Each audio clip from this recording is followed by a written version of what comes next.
aí, meus bidos panteras, e aí, meus bidos wakandanos. Bom, galera, depois de uma semana aí, talvez muito tempo de espera para alguns, eu estou aqui finalmente para falar sobre o novo filme da Marvel Studios que vai trazer um tributo e uma homenagem ao Chadwick Boseman após a sua morte e também a continuação de um dos melhores filmes da Marvel, intitulado Pantera Negra. Então bora lá que eu tenho muita coisa para falar sobre o que eu achei de Pantera Negra Wakanda Forever. There is a new world power. Wakanda will fall. They think we're vulnerable. They're welcome to find out.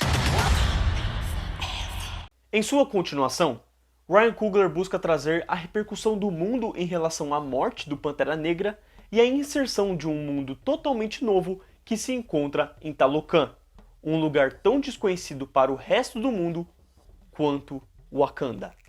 Assim, de acordo com este novo mundo, temos a apresentação do antagonista deste filme que muitos conhecem como Namor.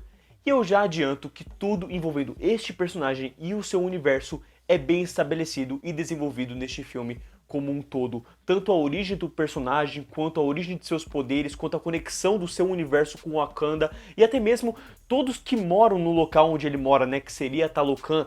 Tudo isso é muito bem estabelecido. Eu gosto muito de como eles não só conseguem fazer várias conexões ao Wakanda, ao Vibranium, como também como eles conectam com os Estados Unidos, com o que esses países de fora fizeram para ele e que influenciaram em toda a sua persona, né, no seu modo de agir para com o resto do universo. Eu acho que é muito bem aprofundado o personagem, né, tem até o seu momento só de discurso para falar quem ele é e por aí vai, mas eu gosto bastante e eu entendo a sua motivação, eu compro a sua motivação e ao final do filme é o personagem que eu fico mais empolgado para ver futuramente no universo da Marvel. Assim como eu gosto muito de como eles conseguiram trazer um universo submarino tão legal e interessante quanto a Atlântida do Aquaman, sabe? Até porque elas são muito diferentes e eu acho que é aí que tá a graça. Enquanto Talocan tem uma vibe mais científica e realista, né, trazendo um fundo do mar mais obscuro,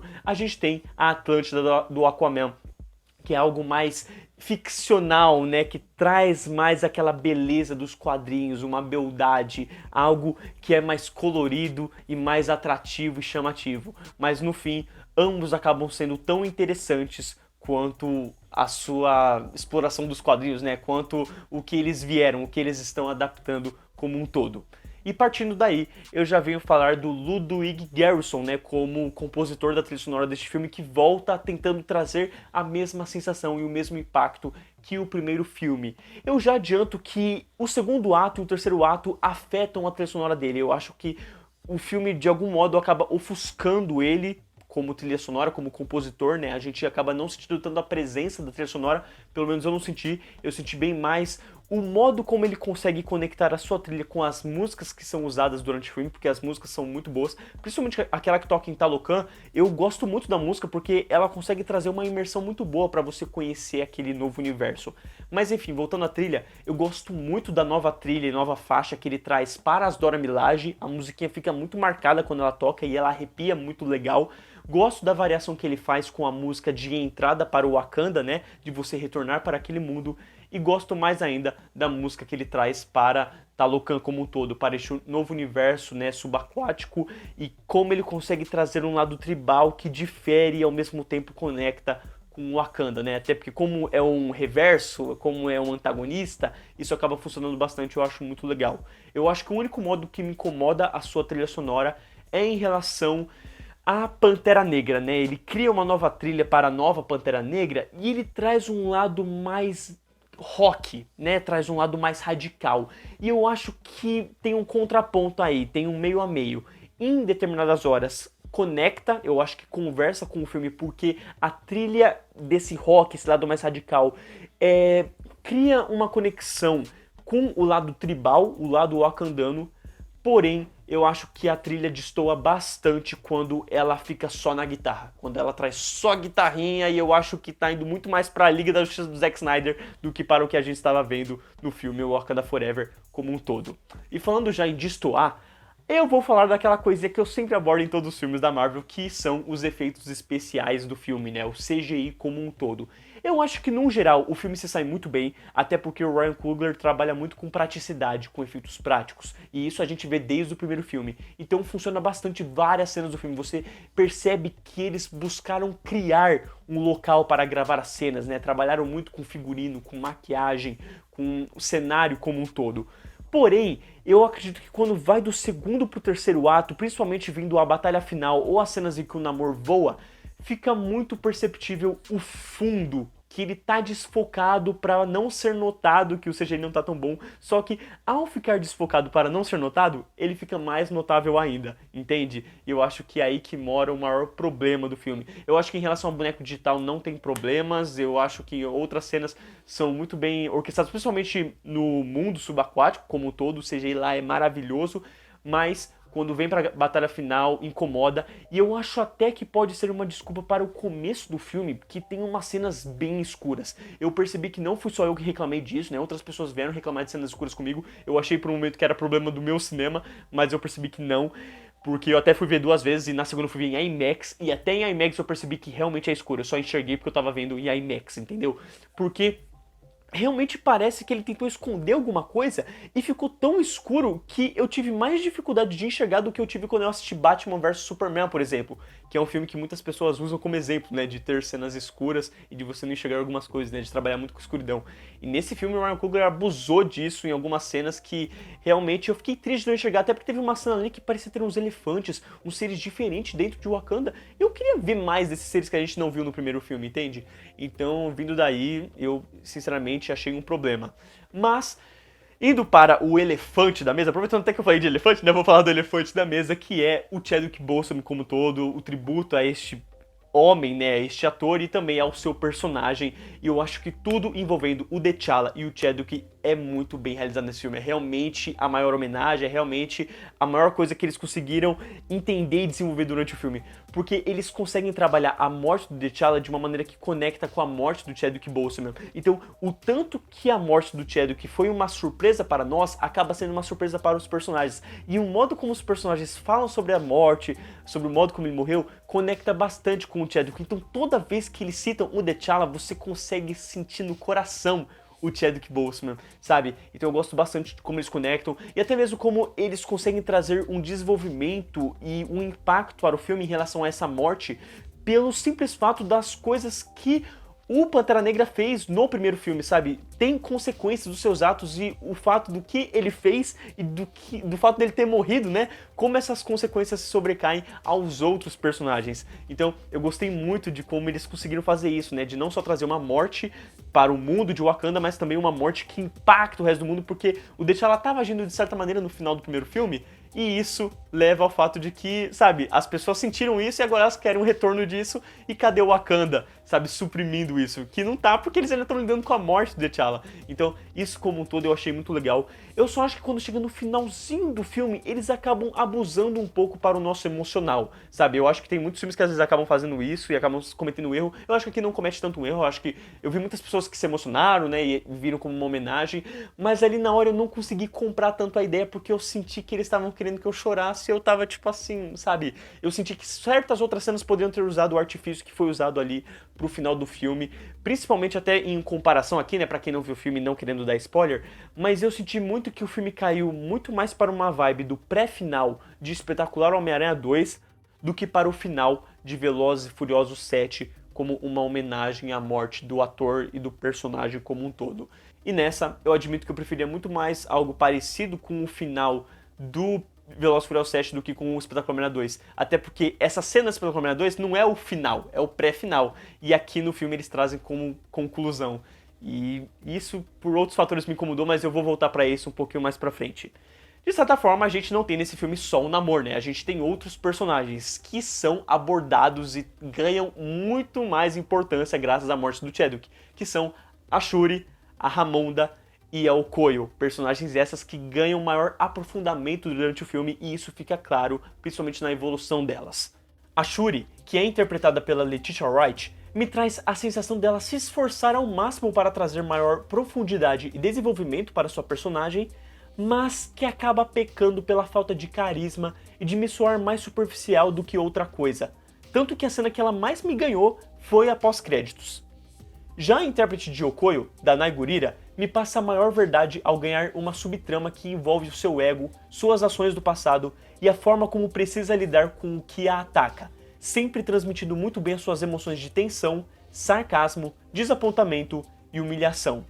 Agora, se tratando da Angela Bassett como Rainha Ramonda, não tem nem palavras para descrever como ela está magnífica, trazendo verdade em todas as suas falas e trejeitos, roubando a cena sempre que ela aparece.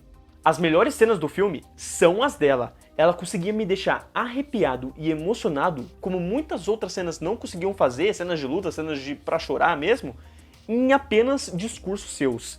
Isso por mim, cara, é impressionante.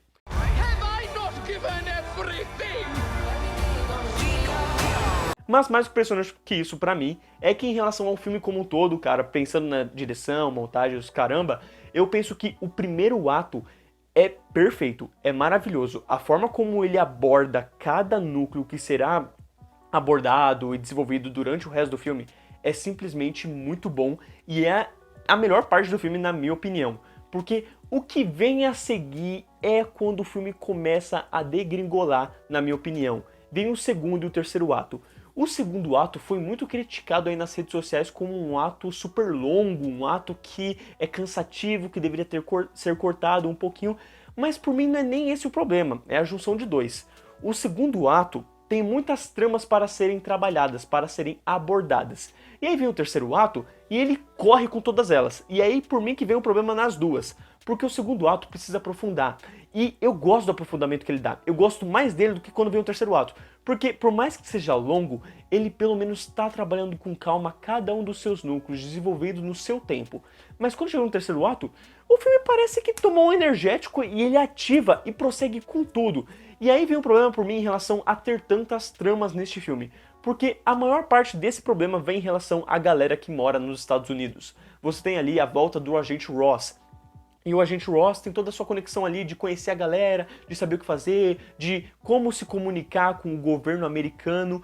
E acontece que fica muito pra lá e pra cá, entendeu? As cenas dele não têm relevância, ele mal aparece e mal tem importância para a batalha final. E quando ele aparece é só pra concluir um negócio que tinha ficado solto em relação ao começo do filme, sabe? E aí depois você tem a introdução da heroína chamada Riri Williams, né? A Coração de Ferro. E acontece que você tem toda uma apresentação da personagem, uma cena de primeiro voo mostrando quase que uma origem de super-herói pra ela. Só que você não tem um desenvolvimento para ela se tornar essa heroína. Chega no final, ela constrói uma armadura, você mal vê ela construindo essa armadura, ela aparece, ajuda na batalha e pronto, acabou. Não fez diferença nenhuma, entendeu? Você não necessariamente gostou dela ou sentiu alguma coisa por ela. Ela só existiu no filme, por assim dizer.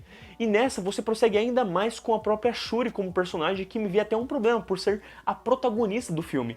Porque ela tá lidando com o luto, com a perda, com o fato de ter perdido o irmão, com a vingança, com tantas coisas sentimentais. E o desenvolvimento dela é muito legal em relação ao que ela tá sentindo. Tem uma hora ali que ela consegue ter uma comunicação com um ser exterior, um ser que não necessariamente está vivo, e é uma cena que aprofunda bastante a personagem.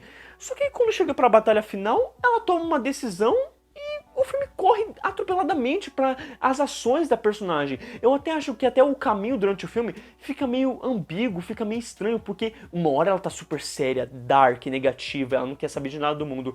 Aí o filme leva ela para um outro lado, onde ela se permite se divertir, fica feliz e simplesmente fica assim numa missão que é séria, para depois ela voltar a ser séria, negativa, e aí ela fica em decisão de o que vai acontecer, e aí no fim ela aceita o manto, mas depois, sabe, acaba indo por outro caminho. Então tudo nela acabou ficando meio perdido por mim, e eu acho que grande parte do problema em relação a isso é a montagem.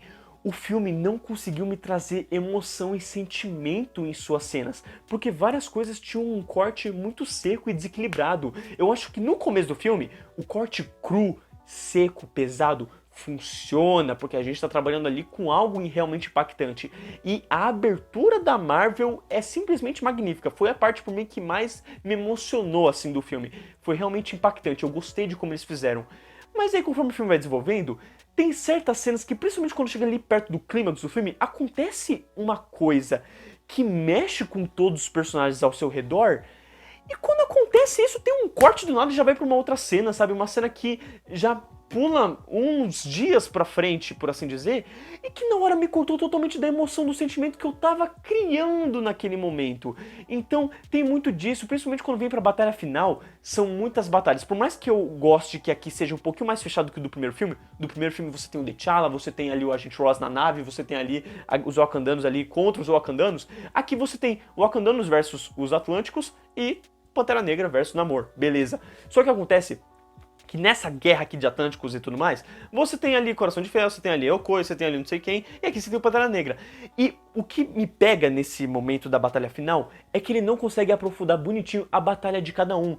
Ele não tem um foco em cada núcleo de batalha. Ele é tipo assim, Coração de Ferro, Okoye, Pantera Negra, Okoye, Pantera Negra, e Coração de Ferro, e vai cortando disparadamente e não dá tempo de eu me empolgar com nenhuma dessas cenas, sabe? Pra piorar ainda, uma coisa que o filme faz e que eu acho que, puxa vida, é zoado quando isso acontece, né? É que ele não consegue ser o que o trailer conseguia. O trailer em montagem, em trazer emoção, sensação, e até mesmo no trailer quando apresenta o Pantera Negra, né? Quando tem ali a apresentação do uniforme do Pantera Negra, é um momento que você arrepia, que você entra naquela vibe que você vai com tudo pra aquilo. E eu não consegui sentir isso no filme. Quando chega o uniforme do Pantera Negra, acontece eu tipo, é isso, acabou, sabe? É tão simples, é tão fácil, é tão rápido. E eu não vou nem comparar só com o trailer, mas comparar até mesmo com cenas de filme. No Pantera Negra 1, quando o T'Challa retorna, a gente tem toda aquela cena do N'Jadaka querer mandar as naves. Aí a nave cai, aí a música começa a preparar, alguém começa a levantar, as pessoas estão olhando, elas estão muito precisas daquilo. Daqui a pouco aparece o T'Challa, a música cresce, a máscara sai e o Davi fica todo arrepiado, pirado pra beleléu. E isso acontece até hoje, entendeu? E aí vem aqui no filme e simplesmente o povo tá conversando.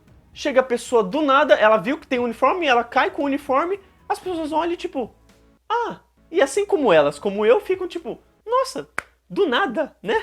Fica muito aleatoriamente, o corte é muito seco. Eu acho que isso acaba impactando algumas coisas, principalmente com o acontecimento que eu falei que vai impactar os outros personagens, né? Eu acho que até em comparação com o próprio novo filme do Homem-Aranha, ele tem ali uma morte que, quando acontece aquela morte, te impacta, por mais que não tenha tido um bom desenvolvimento em relação aos personagens, quando vem o ocorrido, você sente porque ele consegue aprofundar aquele momento triste, e aí você chora. Aqui nesse filme, você tem um desenvolvimento, mas quando vem um ocorrido, você não sente. Eu, pelo menos, não senti, entendeu? Aí eu faço essa comparação aqui, porque são dois filmes da Marvel, dois filmes recentes, então eu sigo nessa vibe. E aí isso me impactou demais, gente. E aí nessa, pensando no fator emocional, eu venho para um outro fator que mexe com o nosso senso, né? Que é o senso de humor, que é a comédia. A comédia do filme, eu acho que ela tá equilibrada. Ela não é necessariamente forçada, ela não te força a rir como o filme do Thor, o último filme do Thor, mas ela, e muitas vezes, me soou desnecessária. Diferente do primeiro filme, que tem várias piadinhas equilibradas, mas que vem num tom legal e que você acaba rindo, aqui, acho que teve umas 3 cenas que eu realmente, verdadeiramente ri, entende? Que eu vi a galera do cinema rindo também. Porque, de resto, você vê aquele diálogo querendo que você ria e você acaba não rindo. E boa parte deles vem com a personagem adolescente, Riri Williams. Nessa, cara, me quebrou total e eu acho que o filme pecou um pouquinho em relação ao seu senso de humor. E por fim, cara, pensando tudo isso, eu não consigo ver necessariamente que é um problema do Ryan Coogler como diretor, mas que sim é um problema do Kevin Feige como produtor para um filme da Marvel. Sabe por que eu penso isso? Porque o filme, ele tem muito espaço de texto, ele tem muita coisa ali que ele quer aprofundar, que ele quer desenvolver, que ele quer trabalhar com os seus personagens. Mas ele tem que fazer uma conexão ali com os próximos da Marvel, tem que trazer uma personagem nova que não precisava ser trazida, entendeu? E aí, ele... Logicamente, ocorre o problema dele ter que desenvolver uma nova personagem pra assumir o manto de Pantera Negra porque o T'Challa morreu. Nessa eu acho que vem um outro problema, porque ele não consegue trabalhar isso tão bem quanto uma maneira que eu acho que ele poderia trabalhar, mas eu aprofundo isso futuramente.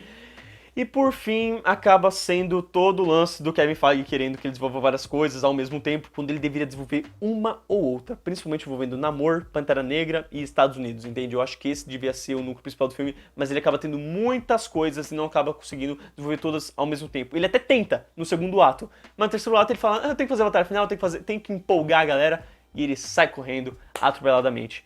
Por fim, ainda vem a cena pós-crédito, que aí agora eu vou conectar lá com aquela cena que eu falei da Shuri, que eu me emocionei, e que até mesmo tem muito do corte seco, né? De conclusão, de inconclusiva, até mesmo em relação ao T'Challa, porque a cena pós-crédito, cara, é uma das piores cenas pós-crédito que eu já vi em relação a Marvel. E não porque ela é mal feita, não porque ela é mal dirigida, mas porque ela não devia ser uma cena pós-crédito, ela devia ser o final do filme, entendeu? Ela conclui o filme, ela fecha o filme, ela traz uma dedicatória ali posteriormente, entendeu? Não faz sentido ela ser cena pós-crédito, porque cena pós-crédito é uma cena que conecta com o filme, mas conecta com o futuro, que vai entrelaçar, que vai te jogar num hype pra sequência. Essa não faz isso, ela principalmente resolve e explica o que aconteceu com certa personagem sumida que não tem uma explicação muito boa, muito explícita durante o filme. A explicação vem nesse final, só que ele não é o final, ele é cena pós-crédito, entende? Isso me deixou pé da vida na hora. As pessoas estão elogiando como cena pós-crédito, tipo assim, gente, isso não devia ser cena pós-crédito, devia ser o final do filme. Porque o final do filme como um todo, ele acaba de uma forma muito conclusiva. Ele terminou e eu fiquei, acabou o filme? Sabe, tipo assim, esse é o final? Eu entendo que você quer passar, mas assim, tem certeza que esse é o final? E quando eu vi a cena pós-crédito, eu falei, tu pegou a cena pronta, cortou ela no meio e botou aqui e aqui, né? Foi isso que você fez. Que, aliás, só tem uma cena pós-crédito, tá? Não tem duas, tem só uma e ela vem durante os créditos. Então, depois que ela acabar, você pode ir embora que tá tranquilo. Show them who we are. Sendo assim, galera, eu venho aqui dizer que o filme não é ruim. Pantera Negra é um filme bom, entendeu? É aquele quadrinho que você lê aleatoriamente, tem pontos negativos, pontos positivos, mas no final você sai confortável com a parada, entendeu? Você sente que agregou para o universo, para você como um todo e por aí vai. Eu acho que o filme, ele é bom, ele é legal, mas ele não passa disso, entendeu? Ele não é ruim de forma alguma, ele não peca em, sei lá, várias coisas, mas o que ele pega pra mim é que ele tinha um grande potencial e ele não alcança esse potencial, entendeu? Me passando a sensação de desapontamento, de desperdício, de que ele poderia chegar aqui exatamente com a trama que ele tinha, sabe? Tipo assim, eu não tô falando de quando o Chadwick estava vivo e tinha um outro roteiro, não, tô falando do roteiro que ele me apresentou. O roteiro que ele tem tinha um potencial pra ele chegar, mas ele não consegue pelas variáveis que eu comentei aqui e que futuramente eu vou aprofundar aqui no canal, e esse futuramente tá bem mais próximo do que vocês imaginam, beleza? Mas o lance é que é um filme gostoso, ele é divertido, ele tem os seus momentos ali, eu acho que, cara, principalmente no começo, ele começa muito bem. E no final eu tive meus momentos, mas foram muito poucos perto de outros filmes que eu assisti recentemente com a Marvel. Então, se você já assistiu Pantera Negra Wakanda Forever, deixe nos comentários o que você achou do filme, o que você concorda e discorda dos pontos que eu abordei aqui, o que você esperava do filme, o que você espera do futuro do Pantera Negra no universo da Marvel. E não deixe aí, né, de concordar e discordar de mim, porque eu sempre gosto de ler a opinião de vocês e de discutir as coisas do universo Marvel e do universo super-heróis como um todo com vocês. Beleza? Muito obrigado por assistir o vídeo até aqui. Valeu. Falou.